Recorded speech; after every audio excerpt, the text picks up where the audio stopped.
ఇజ్రాయెల్‌తో వ్యాపార సంబంధాలు తెంపేసుకోవడం అన్నటువంటి కాన్సెప్ట్ ఓ పక్కన కొన్ని దేశాలు చేస్తూ ఉన్నాయి.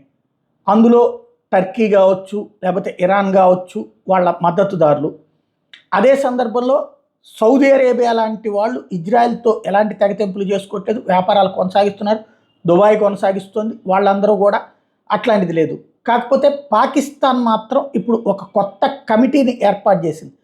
ఇజ్రాయెల్ వ్యాపారాలకు సంబంధించినటువంటి బాయ్కాట్ ఇష్యూ మీద అక్కడ ఉన్నటువంటి పాలస్తీనియన్స్ నడిపే స్కూళ్ళు, హాస్పిటళ్ళు, పాలస్తీనియన్ల కోసం ఎవరైతే వలస వస్తారో వాళ్ళకి స్కూళ్ళు, హాస్పిటల్ నిర్వహించాలని నిర్ణయించుకుంది.